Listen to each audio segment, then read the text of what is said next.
Hi friends, வணக்கம். Welcome back to Indian kitchen Tamil. இன்னைக்கு வீடியோல கேரளா ஸ்பெஷல் சுரக்காய் ஓலன் எப்படி செய்யலாம்னு பார்க்கலாங்க.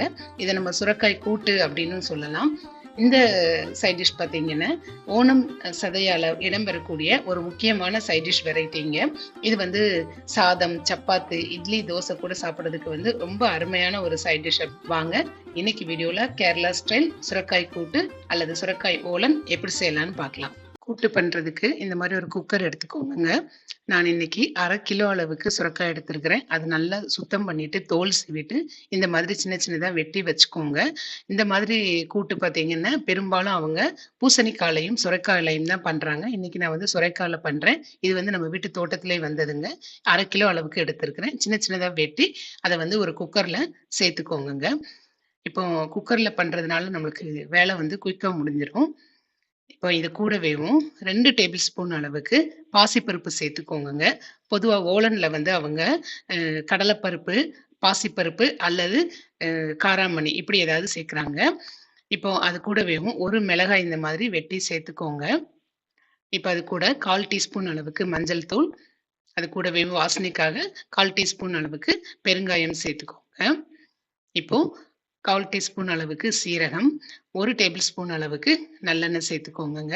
சேர்த்துட்டு இப்போ இது கூடவேவும் பெரிய வெங்காயம் 1 சின்ன சின்னதாக வெட்டி அதையும் கூட சேர்த்துக்கோங்க.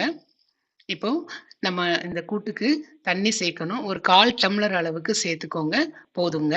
ஏன்னா இது ஏற்கனவே நீர்க்காய் அப்படிங்கிறதுனால நிறைய நீர் விட்டு வரும். இந்த மாதிரி கைகளால் நல்லா கலந்து விட்டுருங்க. இப்போ இந்த கூட்டுக்கு தேவையான அளவு உப்பு கொஞ்சம் கம்மியாகவே போடுங்க. பொதுவாக கூட்டுக்கு நம்ம எப்பயும் உப்பு கம்மியாக இருந்தால் தான் நல்லா இருக்கும். இப்போ இதை குக்கரில் மூடிட்டு வெயிட் போட்டுட்டு 2 விசில் கொடுத்து வேக வச்சுக்கோங்க. கரெக்டாக வெந்திருக்குங்க. இப்போ பாருங்க, நம்ம குக்கரில் வச்சிட்டோம். இப்போ அதுக்கு முன்னாடி நம்ம மசாலா அரைச்சிடலாங்க. ஒரு மிக்ஸி ஜாரில் ஒரு 1/4 மூடி அளவுக்கு தேங்காய் எடுத்து சின்ன சின்னதாக வெட்டி சேர்த்துக்கோங்க.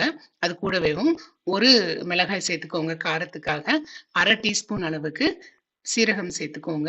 இப்போ இந்த 3ஐயும் நம்ம நல்லா விழுதா அரைச்சிட்டு வரணுங்க. இந்த மாதிரி அரைச்சிக்கோங்க. கூட்டுக்கு நம்ம காரத்துக்கு மிளகாய் மட்டும்தான் சேர்க்குறோம், வேற எதுவும் சேர்க்கக்கூடாதுங்க. இப்போ பாருங்க, பருப்பு நல்லா வெந்துருச்சு.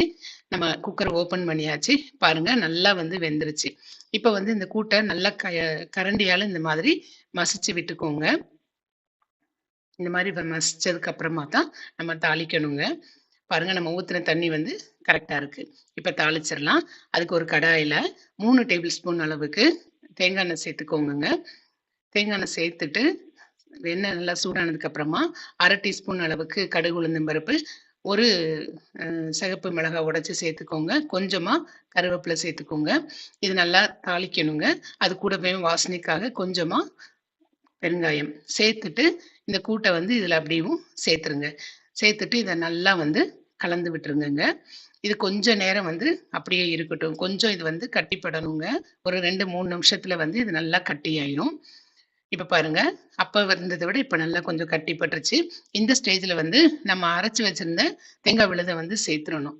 சேர்த்துட்டு இதை நல்லா ஒரு மிக்ஸ் கொடுத்துருங்க. தேங்காய் சேர்த்ததுக்கு அப்புறமா ரொம்ப நேரம் ஸ்டவ்ல இருக்கக்கூடாதுங்க. இந்த மாதிரி நல்லா மிக்ஸ் பண்ணி விட்டுட்டு நம்ம இப்போ ஸ்டவ்வை ஆஃப் பண்ணிடலாங்க. ஆஃப் பண்ணதுக்கு அப்புறமா அது கூட 1 டேபிள் ஸ்பூன் அளவுக்கு தேங்காய் எண்ணெய் சேர்த்துட்டு திருப்பி ஒரு தடவை நல்லா கலந்து விட்டுருங்க. அவ்வளோதாங்க, நம்ம சூப்பராக ரெடி பண்ணிட்டோம் சுரக்காய் கூட்டு அல்லது சுரக்காய் ஓலன். கண்டிப்பா நீங்க ட்ரை பண்ணுங்க. இந்த சுரக்காய் ஓலன் பார்த்தீங்கன்னா சாதம் கூட பிசைஞ்சு சாப்பிட்றதுக்கு ரொம்ப டேஸ்டா இருக்குங்க. கண்டிப்பா இந்த ரெசிபி நீங்க ட்ரை பண்ணுங்க. இந்த வீடியோ உங்களுக்கு ரொம்ப பிடிச்சிருந்துச்சுன்னா மறக்காம இந்தியன் கிச்சன் தமிழ் சேனலுக்கு சப்ஸ்கிரைப் பண்ணுங்க. தினம்தோறும் திருமண விருந்து உங்கள் இந்தியன் கிச்சன் தமிழில். தேங்க்யூ.